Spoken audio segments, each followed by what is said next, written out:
उम्मीद है आप सब अच्छे होंगे। मैं सिद्धार्थ, आपका मेंटोर, स्वागत करता हूं आपका सिविल्स डेली के इस यूट्यूब क्लासेस पर, जहां आज हम बात करेंगे यूपीएससी प्रीलिम्स और मेंस से जुड़ी कुछ इंपॉर्टेंट एंड रेलेवेंट टॉपिक पर from the Hindu editorial and op ed section. दोस्तों, आज है 9 फरवरी, 09 फरवरी, और दिन है बुधवार यानी वेंसडे।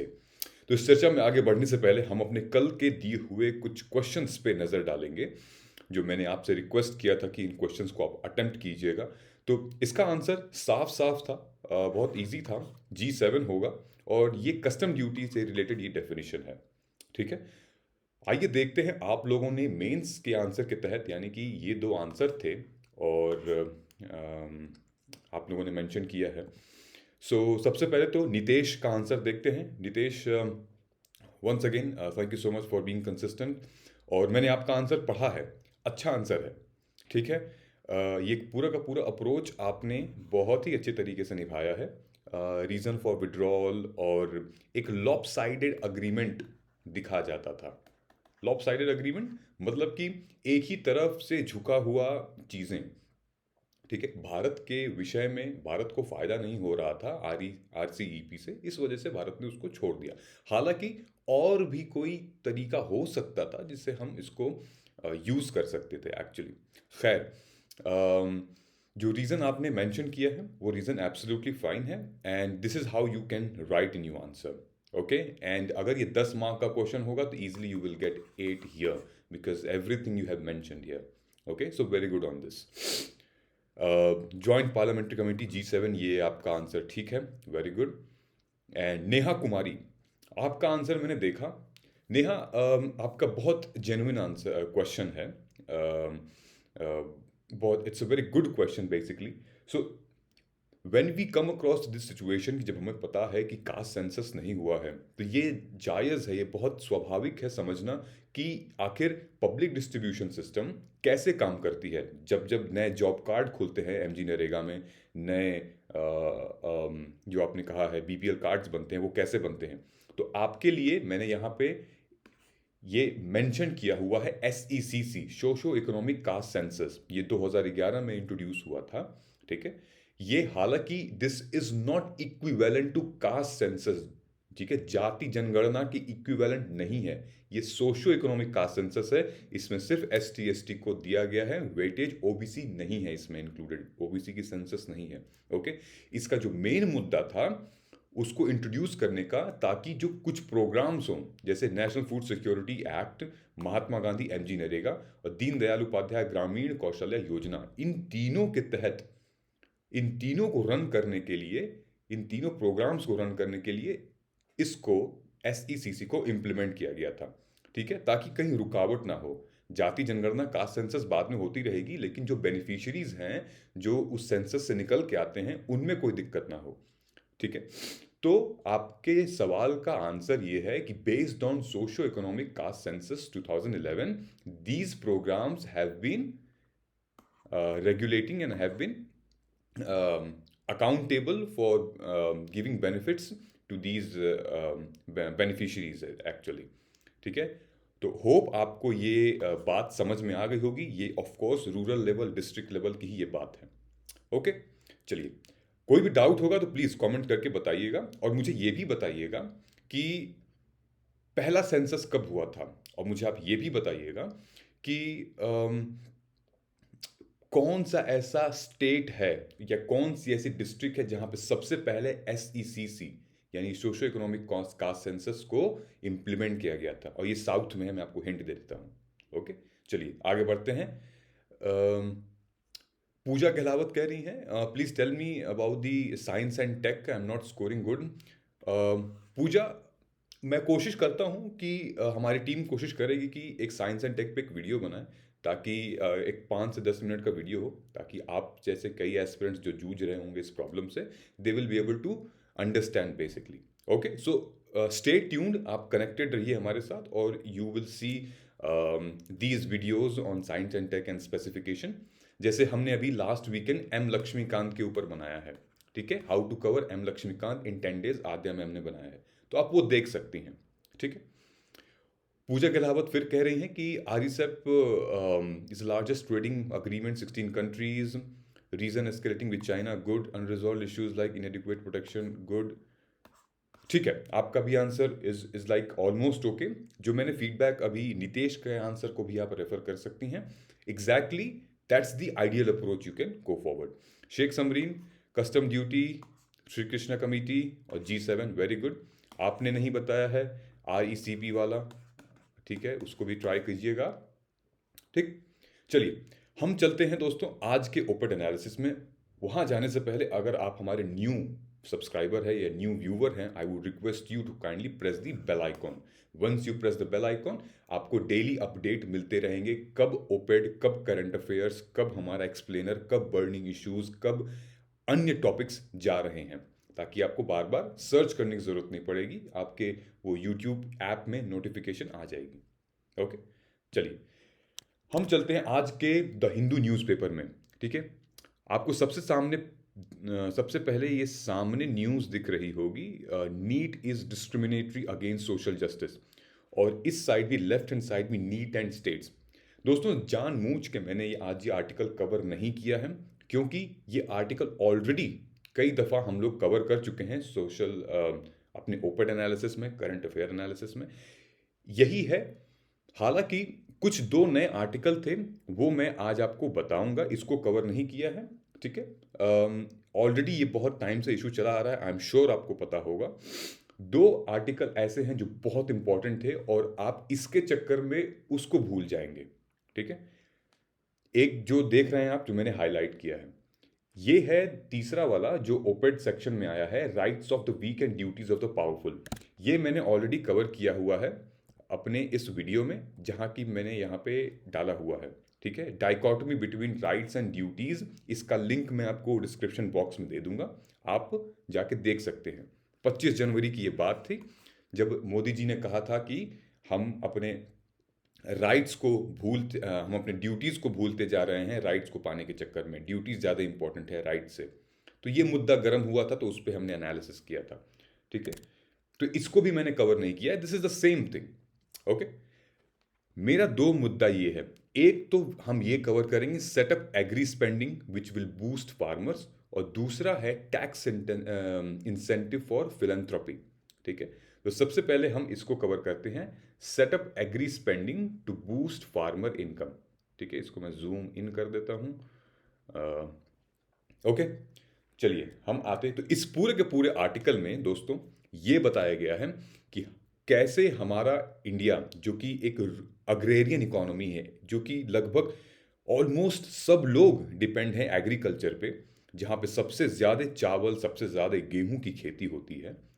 एशिया में हम कुछ टॉप 3 कंट्रीज़ में आते हैं चाइना के बाद, जहाँ पे हमारा सबसे ज़्यादा चावल, सबसे ज़्यादा गेहूं होता है, सबसे ज़्यादा कंज्यूम करते हैं लोग, क्योंकि हमारी पॉपुलेशन बहुत ज़्यादा है। तो उस हिसाब से फार्मर्स की इनकम भी होनी चाहिए, उस हिसाब से गवर्नमेंट की स्पेंडिंग भी होनी चाहिए, तभी बैलेंस होगा, अदरवाइज कोलैप्स कर जाएगा, जैसा कि हमने कहाँ देखा, श्रीलंका में। ठीक है, चलिए हम आते हैं इस आर्टिकल पे, और सबसे लास्ट में मैंने इस आर्टिकल को कवर किया था, ये है step up agri spending boost farmers income. ठीक है, ये हमारे GS2 का पार्ट है ही है, GS3 का भी पार्ट है, एग्रीकल्चर प्रोडक्ट मार्केट प्राइस से रिलेटेड है, और फिर food and agriculture, food security से रिलेटेड है। ठीक है, और जब देश के हर कोने में किसानों को लेकर इतने बड़े बड़े मुद्दे उछल रहे हैं, बजट से रिलेटेड किसानों को लेकर इतने बड़े बड़े मुद्दे उछल रहे हैं, तो इस दौरान जाहिर है कि ऐसे क्वेश्चंस आने चाहिए, क्योंकि ये रिपोर्ट कहती है, कौन सी report, food and agriculture organization, united nation की जो बॉडी है, उस रिपोर्ट के अनुसार ये बताया जा रहा है कि 2001 से लेके 2019 तक पूरे वर्ल्ड में India is among the top 10 countries जहां पे गवर्नमेंट स्पेंडिंग एग्रीकल्चर पे थोड़ी सी कम हुई है। ठीक है, यहां पे फूड एंड एग्रीकल्चर ऑर्गेनाइजेशन ये भी कहता है कि इंडिया उन कंट्रीज में से है जहां पे वो उसकी एग्रीकल्चर की कंजम्पशन काफ़ी ज़्यादा है। ठीक है, लेकिन वहीं पे जो एक्सपेंडिचर है गवर्नमेंट का वो काफ़ी कम है। और वो कैसे बताया गया है इसमें, फॉर एग्जाम्पल 7.3% हमारा जो टोटल गवर्नमेंट एक्सपेंडिचर है, मतलब जो टोटल हमारा एक्सपेंडिचर है बजट का, वो लगभग 7.3% उसका हम देते हैं अपने एग्रीकल्चर सेक्टर में। लेकिन दोस्तों कई सारी ऐसी कंट्रीज हैं इंडिया में जो कि इंडिया से पुअर कंट्रीज हैं, जैसे कि माली, भूटान, नेपाल, मलावी, गुआना। ये सारी ऐसी कंट्रीज हैं जो कि इतनी वेल स्टैब्लिश्ड, इतनी फ्लरिश्ड नहीं है, इतनी पावरफुल नहीं है इंडिया से, लेकिन इनकी जो एग्रीकल्चर कैपेसिटी है, जो एक्सपेंडिचर है, वो हमारे देश से ज़्यादा है। 7.3% ऑफ टोटल गवर्नमेंट एक्सपेंडिचर वो भारत का है, इनका देखो 18%, 12.4%, 12% है, वहीं चाइना का 9.6% है। तो कहा जा रहा है इंडिया इज रैंक्ड लो। एक इंडेक्स है जिसका नाम है एग्रीकल्चर ओरिएंटेशन इंडेक्स। ये बेसिकली जब हमारा सस्टेनेबल डेवलपमेंट गोल 2 सुनिश्चित हुआ था, इंश्योर हुआ था, लागू हुआ था, तो उसमें एक बात निकल के आई थी और एक इंडेक्स निकल के आया था, वो था एग्रीकल्चर ओरिएंटेशन इंडेक्स। ठीक है, जिसका एजेंडा था कि 2030 तक हम भूखमरी हटा देंगे, जीरो हंगर। ठीक है, द सस्टेनेबल डेवलपमेंट गोल 2 जो एम्फेसिस करता है वो इस मामले में भी करता है to increase in investment in rural infrastructure, agriculture research, extensive services, development of technology to enhance agriculture productivity and eradication of poverty in the middle and lower income countries। ठीक है, तो ये समझ में आ गई बात आपको। सबसे बड़ा मुद्दा, जब हम अपने गरीबी हम कैसे हटाएंगे, भूखमरी कैसे हटाएंगे? भूखमरी तभी हटाएंगे जब हमारे फूड सिक्योरिटी अच्छी होगी। फूड सिक्योरिटी कैसे अच्छी होगी? जब हम अपने एग्रीकल्चर से रिलेटेड चीज़ों को ध्यान देंगे। ठीक है, याद है आपको ग्रीन रेवोल्यूशन? ठीक है, नॉर्मन बोरलॉग। ठीक है, तो उस समय पे जब हमारा देश जूझ रहा था, दो दो वॉर हो चुके थे, Indo China war, India Pakistan war हो चुका था, तो खाद्य व्यवस्था में डिस्टर्बेंस हो गई थी। इस वजह से फिर ग्रीन रिवोल्यूशन फॉर्चुनेटली भारत में आया। लेकिन आज भी क्या आपको लगता है कि 2030 तक भारत में भूखमरी खत्म हो जाएगी? क्या आपको लगता है 2030 तक यहाँ पे ये सस्टेनेबल डेवलपमेंट गोल को हम अचीव कर लेंगे? आज 2022 में बैठे, क्या आपको लगता है अगले 8 साल में हम एक रूरल इंफ्रास्ट्रक्चर क्रिएट कर लेंगे, एक एग्रीकल्चर रिसर्च कमेटी बना लेंगे? इन सब के सवाल हमें उलझाते हैं, लेकिन हमें देखना पड़ेगा कि हम अपने मेन आंसर में इसको कैसे ड्राफ्ट करते हैं। ठीक है, सो अकॉर्डिंग टू जो एग्रीकल्चर ओरिएंटेशन ऑफ इंडेक्स है, उसको कैलकुलेट कैसे किया जाता है? Agriculture share of government expenditure versus agriculture value added share of GDP. ठीक है, मतलब कि टोटल एग्रीकल्चर जो जीडीपी है, मतलब टोटल इकोनॉमी है, वो क्या है? ठीक है, उस हिसाब से हम इसको चेक कर सकते हैं। ठीक है, आई थिंक मेरा फिर से ये वाईफाई का कनेक्शन ख़त्म हो गया है। सो नेवरदलेस हमारी ये उसकी रुकनी नहीं चाहिए analysis. So the AOI is calculated by dividing the agriculture share of government. Basically आप इन शॉर्ट में समझ लीजिए कि India's index is one of the lowest. ठीक है, India's index is one of the lowest and is reflecting that spending towards agriculture sector is not commensurate with sector towards GDP। Okay, ये basically एक ratio है government spending towards the agriculture sector और जो पूरा का पूरा GDP contribute करता है इस सेक्टर में। ठीक है, तो आप ये फिगर देख सकते हैं यहाँ पे, ये फिगर को आप समझ सकते हैं। चलिए अब हम इसमें आगे बढ़ते हैं। आगे में ये दिखा है कि a comparison with Asia. So basically what talks about here कि although the AOI has shown an improvement since mid-20s as a part of a general revival that took place in several middle income countries। ठीक है, so India's AOI is one of the lowest in Asia। ठीक है, and among several other middle and upper income countries, जैसे कि मैंने अभी बात की है पहले, ये सब माली, गुएना, भूटान, ये सारी चीज़ें। ठीक है, China has been remarkably well with an index steadily improving and crossing 1। China of course वो अच्छा कर रहा है। Similarly the Republic of Korea है, the value of AOI has been greater than 1 and greater than 2 since 5 and 6। Even जो African countries हैं such as Zambia, उन्होंने commendable job किया है अपने एग्रीकल्चर सेक्टर में स्पेंड करके, despite being a land locked country. मतलब कि ज़मीनों से घिरी हुई है आसपास पे, कहीं पानी नहीं है आसपास, तो कैसे वो लोग मैनेज किए हैं, that's very commendable job, we can learn from it. ठीक है। India holds only 38 rank in the world despite being an agrarian economy, जहाँ पे जो अभी मैंने बात की है, despite being an agrarian economy wherein a huge population is dependent on the agriculture sector for livelihood। ठीक है। डिस्पाइट जहाँ पे इंडिया का सबसे लार्जेस्ट प्रोड्यूसर है, several crop produce and consumed in the world. ठीक है। यहाँ पे कहा जा रहा है कि चाइना की पर हेक्टेयर की जो लैंड होल्डिंग साइज है वो 0.6 हेक्टेयर है, which is much lower than India's average land holding size. ठीक है। लेकिन उतने में ही चाइना जो है वो अच्छे खासे मात्रा में सेरल प्रोड्यूस कर सकता है, वहीं भारत जो है वो उसके सेरल की पैदा करने की कैपेसिटी कम है एज कंपेयर टू चाइना। ठीक है। आप ये आंकड़े देख सकते हैं। For example the cereal yield is 6296 KG per hectare, pulses yield is 1815 KG per hectare and vegetable इतना इन चाइना, जहां पे इंडिया में लगभग आधा दाम है। ठीक है।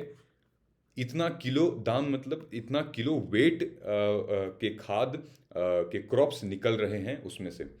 सो सेम एक तरीके से देखा जाए तो चाइना छोटी ज़मीन, मतलब उसके जो लैंड होल्डिंग साइज है वो कम है, लेकिन उसमें से ज़्यादा क्रॉप निकाल रही है। और वहीं इंडिया की लैंड होल्डिंग साइज काफ़ी बड़ी है, जहाँ पे चैलेंजेस आ रहे हैं हमारे पास कि हम प्रोड्यूस बहुत कम कर रहे हैं, चाहे वीट, राइस, कॉटन, मेज। यहाँ पे दिख रहा है both India and China are among the world's largest producer of wheat, rice, cotton and मेज।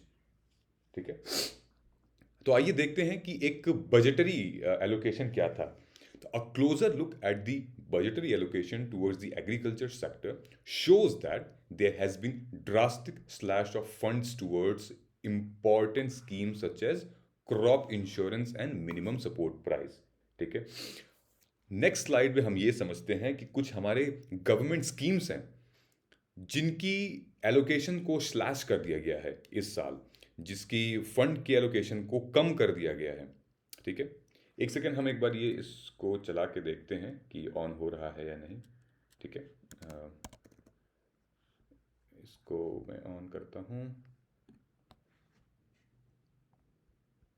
ओके।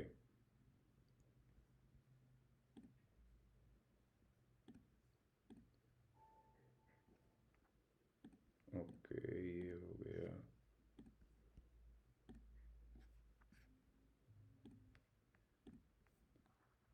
इसको इधर कर देते हैं। राइट। सो ये है हमारा प्रधानमंत्री अन्नदाता आय संरक्षण अभियान, PM आशा इसको कहते हैं, और ये है प्रधानमंत्री किसान Samman Nidhi scheme. Okay. So basically क्या हुआ दोस्तों कि द प्रधानमंत्री अन्नदाता आय संरक्षण अभियान experienced a significant reduction to only 1 crore as allocation of 400 crore in 21 और 22। आप समझ सकते हैं, जहां पे 21-22 में 400 करोड़ की एलोकेशन थी, वहां सिर्फ इस साल करोड़ की 1 करोड़ की एलोकेशन है। तो कैसे होगी इसकी पूर्ति? जो जो स्पेसिफिकेशंस थी PM आशा की, वो कैसे जस्टिफाई होगी इस साल? ठीक है। It was just 1 crore for the year as the expenditure. Both schemes are pertinent to ensure MSP based procurement operation in the country। मतलब कि जो PM आशा है वो ये इंश्योर करती है कि जो MSP minimum support price based जो प्रोक्योरमेंट है, जो किसानों से हम फिक्स्ड प्राइस पे माल लेते हैं, ठीक है, उसको उसके ऑपरेशन को इंश्योर करेगी। तो बजट के एलोकेशन में ही जब कम कर दिया गया है तो उसकी अकाउंटेबिलिटी, उसकी सस्टेनेबिलिटी कैसे रहेगी? Right. Specially pulses and oil seed के मामले में। ठीक है। Furthermore, the distribution of pulses to states for welfare scheme has been reduced। अब जो डिस्ट्रीब्यूशन है वो स्टेट्स में, अलग अलग राज्यों में जो पल्सेस का डिस्ट्रीब्यूशन है सोशल वेलफेयर स्कीम के लिए, जो नेशनल फूड सिक्योरिटी में जाता है या फिर इंटीग्रेटेड चाइल्ड मैनेजमेंट स्कीम में जाता है, उसकी एलोकेशन को कम कर दिया गया है। पहले 9 करोड़ हुआ करता था दोस्तों, अब पहले 50 करोड़ की एलोकेशन थी और अब 9 करोड़ दिया गया है। ठीक है, एन अमाउंट ऑफ 300 करोड़ इन 21-22 में। इस साल 9 करोड़ का है, इसको कम कर दिया गया है।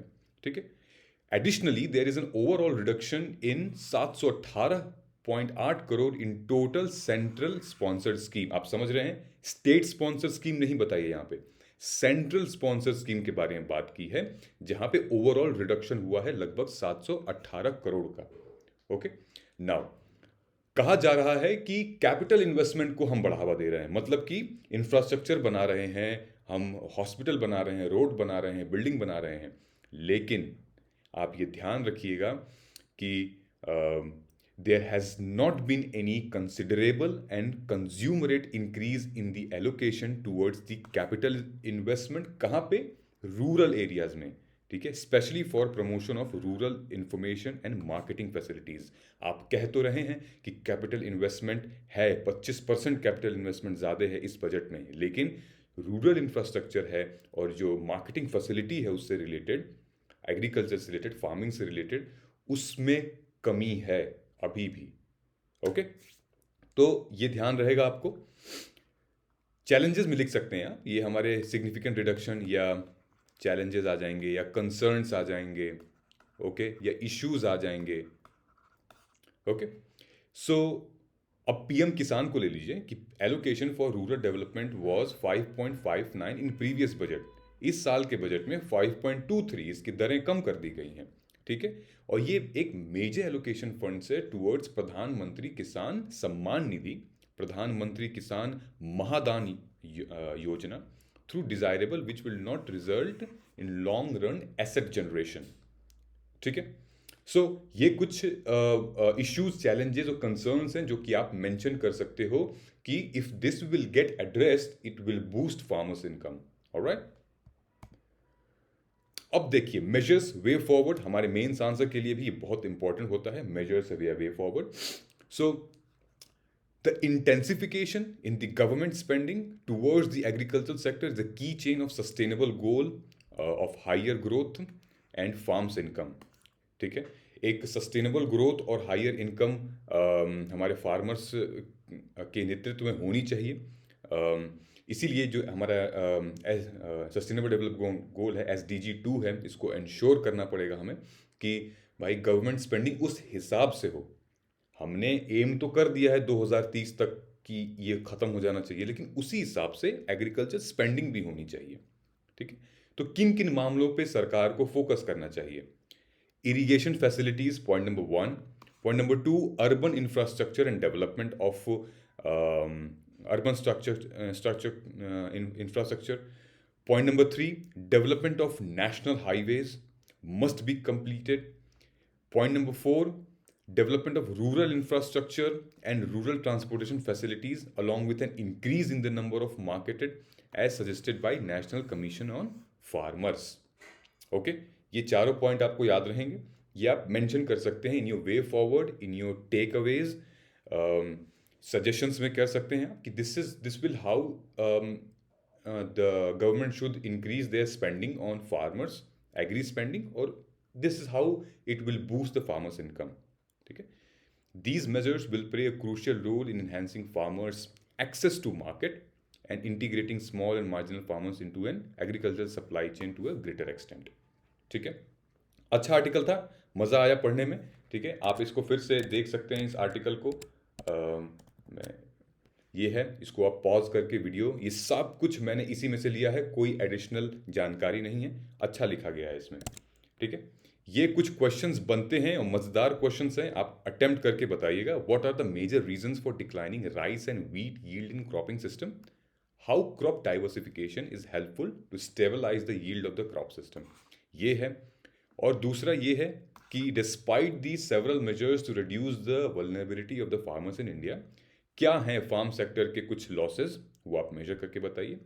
ये 2 प्रीलिम्स के क्वेश्चन बन सकते हैं, आप कमेंट करके बताइएगा, ये इस साल के बजट से भी रिलेटेड है। ठीक है, तो वीडियो पॉज करिए, समझिए, सोचिए, कमेंट करके बताइए और फिर वीडियो प्ले करिए। आगे चलते हैं। आगे हम अपना दूसरा आर्टिकल कवर करते हैं जो कि है टैक्स इंसेंटिव से रिलेटेड। ये है, हम इधर आते हैं अपना। अच्छा दोस्तों, ये जो सेक्टर है ना, ये वाला, इसको भी आप एक बार नज़र डाल लिया करो जब भी मैं न्यूज़ पढ़ाता हूँ। तो ये रिपोर्ट्स होती हैं, इन रिपोर्ट्स को आप अपने आंसर के लिए सब्सटैंशिएट कर सकते हो। ठीक है, ये है tax incentive for philanthropy. So basically इस पूरे के पूरे आर्टिकल में ये कहा गया है कि अम, हम अगर कुछ दान देना चाहते हैं, हम अगर चैरिटी करना चाहते हैं, ठीक है, अगर हम कुछ देना चाहते हैं एनजीओ में या सिविल सोसाइटी में गरीबों को, तो क्या वो टैक्स बचने के माध्यम से देते हैं या फिर एक सोशल सर्विस के माध्यम से देते हैं? क्या हम ये इंश्योर करते हैं देते वक्त कि हमें ये पैसा वापस मिलेगा, या फिर ये हम हमारा मन भाव हमारा ये होता है कि एक सोशल सर्विस का, ठीक है, चाहे आप कैश या काइंड में दे रहे हो या कपड़ा लत्ता दे रहे हो या फिर पैसा रुपया दे रहे हो, क्या आप ये सोचते हैं कि मैं यहाँ तो दे दे रहा हूँ लेकिन फिर गवर्नमेंट से मैं टैक्स रिबेट कर लूँगा? ठीक है, तो ये मुद्दा का पूरा मुद्दा इसी आर्टिकल पे बेस्ड है कि do people donate money to charity to get tax rebate? ठीक है, और the answer of the most donor is no. ठीक है, they donate money because they believe, they cause they cause support and the quality of work that some NGOs are doing. ठीक है, और because they are committed to citizens. ठीक है, बहुत से ऐसे एनजीओज हैं जो कि भारत में बेसिकली हेल्थ से रिलेटेड और एजुकेशन से रिलेटेड बहुत सारे एनजीओज काम करते हैं। ठीक है, उसी से रिलेटेड ये आर्टिकल है। और जीएस पेपर 2 का एक इम्पॉर्टेंट पार्ट है एनजीओ और सिविल सोसाइटी का। इससे रिलेटेड हमारे मेंस में आज इस साल 2022 में क्वेश्चन भी आया था सिविल सोसाइटी के, प्रेशर ग्रुप और सिविल सोसाइटी के ऊपर, आई थिंक। ठीक है, सो ये टॉपिक है affects of liberalisation on the economy, changes in industrial policy and effects of industrial growth. दोस्तों, क्या आपको पता है कि जितने अमीर, मतलब जितने भी बिलियनियर्स होते हैं, वो लोग ज़ीरो टैक्स पे करते हैं? चाहे वो एलॉन मस्क हो गए, वॉरेन बफेट हो गए, जेफ बीजोस हो गए, ये लोग ज़ीरो टैक्स पे करते हैं। कैसे? बहुत सारे ऐसे रूल्स हैं, बहुत सारे ऐसे फैसिलिटीज़ हैं, कर सकते हैं, जिसमें से एक ज़रिया है एनजीओज वाला टैक्स का। बेसिकली जो बड़ी बड़ी कंपनियां हैं, जब जो बहुत पैसे वाले लोग होते हैं, जिनको हम फिलंथ्रॉफी भी कहते हैं, हालांकि हम और आप भी हो सकते हैं फिलंथ्रॉफी के दायरे में, लेकिन बेसिकली इसको अवेल करते हैं बड़ी बड़ी कंपनियां, बड़े लोग, रिच पीपल अवेल करते हैं कि ढेर सारा अपने जो इन्वेस्टमेंट है, अपने प्रॉफिट को छुपाने के लिए वो इन्वेस्ट करते हैं, वो दान देते हैं, चैरिटी में देते हैं। ठीक है, और फिर बाद में कंपनी से, गवर्नमेंट से उसकी रिबेट ले लेते हैं। ठीक है, इसी चीज़ को आज हम समझेंगे। तो बेसिकली एक स्टडी, टैक्स इंसेंटिव से स्टडी कंडक्ट कराई गई थी centre for social impact and philanthropy, जो अशोका यूनिवर्सिटी है। ये एक बहुत जानी मानी यूनिवर्सिटी है और बहुत पॉपुलर रिसर्च सेंटर है यहाँ पे। ठीक है, centre for social impact and philanthropy, इन्होंने एक रिसर्च कंडक्ट कराई थी जहाँ पे centre for budget and governance accountability and highlights के साथ इन लोगों ने मिल के ये स्टडी किया कि the impact of tax incentives on charitable donation has not been systematically studied in Indian context. आखिरी जो ये स्टडी हुई थी वो 80s 90s के दौरान में हुई थी, और तब से लेके आज तक एज सच कोई खास स्टडी नहीं हुई है कि जो टैक्स इंसेंटिव्स है middle class, lower middle class, या फिर जो फिलंथ्रॉफी जो अपर मिडिल क्लास हैं, रिच पीपल हैं, वो उनके कुछ रेगुलेशन अकाउंटेबिलिटी कैसे की जाए। ठीक है, पुराना स्लैब चलता आ रहा है जो भी इनकम टैक्स एक्ट 1961 के हिसाब से है। ठीक है, सेक्शन 80G, सेक्शन 80GGC और सेक्शन 12A। ठीक है, so it does appear that in India financial flaws, sorry, it does appear in India that financial flows coming through the tax incentives are not mainstay of civil society. ठीक है, यहाँ पे कह रहे हैं कि however the gain overall nature of the sector, they may still be very critical. बहुत सारे ऐसे एनजीओज हैं दोस्तों जो कि स्मॉल और बहुत ही कम बजट में ऑपरेट करते हैं, जिनकी ईयरली बजट है लगभग 15 लाख। ठीक है। Distribution of NGOs is also skewed. कहाँ पे? यूपी में, कुछ कुछ बिहार में है, कुछ हरियाणा में, इन राज्यों में, राजस्थान में भी, इन राज्यों में भर भर के बहुत सारे मात्रा में ऐसे एनजीओज हैं जो कि जिनका बजट कम है और जो कि बहुत स्मॉल स्केल पे ऑपरेट करते हैं। ठीक है। So for small NGOs in remote areas, ठीक है, और those working in areas that are less recognised, the tax incentive status may still be important for establishing legal recognition with the community, government entities and donors। ठीक है। यहाँ कुछ 4-5 questions कहे गए थे जो हमारे एडिटोरियल में पूछे गए थे। Then why then are tax incentives needed for charity sectors? Why should the government forgo revenue it can generate from tax charitable donation? ठीक है। कहा जाता है कि 2% हमारे जीडीपी का चला जाता है, रेवेन्यू फोरगो कर देती है सरकार, किसमें? टैक्स इंसेंटिव में। 2% ऑफ जीडीपी मतलब कई 100 करोड़ हो गए इसमें। समझ गए आप? मतलब कि हम चैरिटी दे रहे हैं। मान लीजिए कि मैं एक सैलरीड एम्प्लॉय हूँ, मुझे लगभग 2-3 लाख रुपए या 5 लाख रुपए की मेरी सालाना आय इनकम है, 5 से 10 लाख रुपए की। तो मैंने महीने में लगभग या साल में कुछ पैसे दिए हों किसी चैरिटी में, किसी एनजीओ में, ठीक, उसको फिर मैं दिखा सकता हूँ अपने इन्वेस्टमेंट में, अपने इनकम स्लैब में, कि मैंने चैरिटी की है, मैंने डोनेट किया है। उस पे मुझे रिबेट मिल सकता है, कभी कभी 20%, कभी 50% रिबेट, वो अभी हम देखेंगे। ठीक है। तो रिबेट मतलब कि अब सरकार से हमें पैसा वापस मिल रहा है। ठीक। मतलब एक तरफ हम पैसा दे रहे हैं एनजीओ को, वो काम चल रहा है, और दूसरी तरफ सरकार हमें पैसा दे रही है। ठीक है। इससे क्या हो रहा है कि ये एनजीओ अब सोसाइटी की मदद कर रही है indirectly. Okay. So does tax incentive have any impact on charitable donation? Does the legal relationship that tax incentive create between the state and civil society as a sector impact its financial health and stability? ये कुछ सवाल हैं। अगर आपको लगता है कि आप में से इनका कोई भी जवाब आपको आता है तो वीडियो पॉज करिए और कमेंट करके हमें अभी बताइए। ठीक है। सो कहा गया है दोस्तों कि जब एग्जामिन किया गया था कि गवर्नमेंट की पर्सपेक्टिव क्या है, ठीक है, सी सिविल सोसाइटी ऑर्गेनाइजेशन हिस्टोरिकली बहुत इंपॉर्टेंट रोल प्ले करती है हमारे पूरे के पूरे सामाजिक सुधार में, सामाजिक डेवलपमेंट में।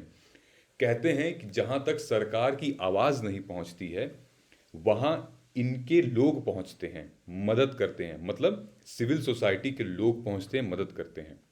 ठीक है। जो एनजीओज ग्रुप, बहुत से ऐसे सिचुएशंस होते हैं जहाँ पे कहा गया है कि गवर्नमेंट जो है वो फंड करती है, गवर्नमेंट जो है वो स्टेट सपोर्ट देती है, मिशन मतलब आमरी देती है, और जो एग्जीक्यूट करते हैं वो एनजीओज और सिविल सोसाइटी हैं, वो कम्युनिटी लेवल पे।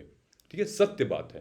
तो एक बहुत इंपॉर्टेंट एस्पेक्ट है हमारे मेंस में जीएस पेपर 2 से रिलेटेड सिविल सोसाइटी और एनजीओ को। और इसका सबसे बड़ा उदाहरण यहाँ पे मेंशन किया गया है, Rishi valley in Tamil Nadu during early 2000 is an example. ये है वो ऋषि वैली। यहाँ पे टीचर्स की ट्रेनिंग, एडुकेशन, बच्चों की ट्रेनिंग, एडुकेशन बहुत अच्छे स्तर पे होती है, और ये एक एनजीओ है। ठीक है। The signalling effect, signalling effect के लिए हम इस न्यूज़पेपर पे आते हैं। The most important role of tax incentive as the regulatory and the link between the state and civil society is that of a signalling effect. क्या denote करता है ये? It denotes that the state supports philanthropic activity through its revenue foregone। ठीक है। Actively encourage private actors to engage with public problems. ठीक है। तो कई सारी कंपनीज हैं, जैसे आईटीसी हो गई, जैसे टाटा हो गई, रिलायंस हो गया, बहुत बड़ी बड़ी कंपनीज हैं जो कि जिनको ये मौका मिलता है कि पब्लिक स्फीयर में आके लोगों की मदद करें, लोगों की हेल्प करें। ठीक है। दो चीज़ें यहाँ पे इंपॉर्टेंट बताई गई है।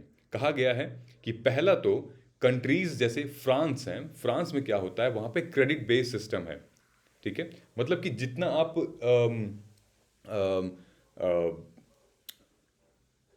शेयर करोगे, जितनी ज़्यादा आप डोनेट करोगे, उतना ज़्यादा आपका क्रेडिट बढ़ता जाएगा। ठीक है। यहाँ पे क्या होता है, यहाँ पे which is more equitable actually. India में क्या होता है, इंडिया में is like E different system.